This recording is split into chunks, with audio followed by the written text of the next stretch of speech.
महानदीर जलस्तर बढ़िया जो यार शाखा नदी राजुआ और दयार फुलवा कारण खोर्धा ब्लॉक नारायणगढ़ ओरवरसिंह और ब्रजमोहन पंचायत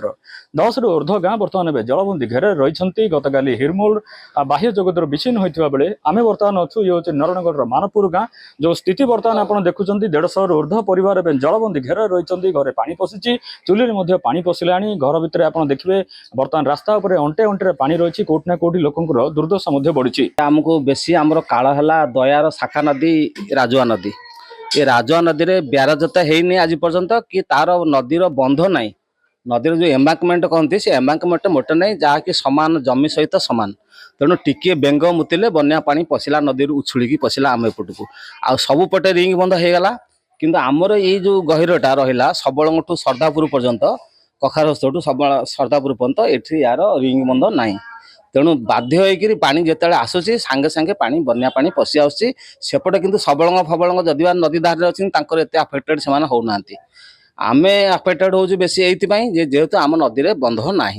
आई विषय आम दाबी कलाणु सांसद को आमर विधायक को प्रत्येक वर्ष ये बन्या समय आसुँच प्रतिश्रुति देकी जाउछंती आम यही वर्षा को करूँ तार डीपीआर प्रस्तुत हो जाइए करूँ किंतु आज की 15-20 वर्ष है से डीपीआर सेमती प्रस्तुत होउची आ काम भी मोटे हबार नाही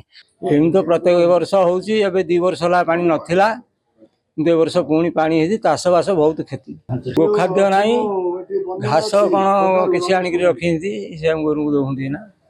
कालठू आसला इना दौंती मानपुर रे पानी पशिलानी घरे भी पानी पशिगलानी चुली फुली सब ओदा जे खायार किसी व्यवस्था नहीं खाली सुखिला खाद्य देइछंती हम तो एंती पानी रे रही चुके रही कि केइटा चूड़ा 300 ग्राम खंडे आ कि देना 300 लोग राजुआर आनिकट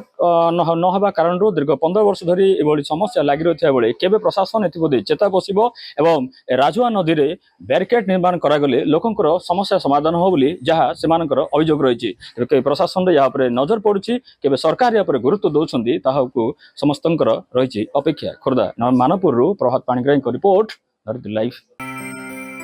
सुविधारे आपणंकु स्वास्थ्य सेवा जोगाई देबा हमर लक्ष्य hi-tech medical college and hospital Bhubaneswar.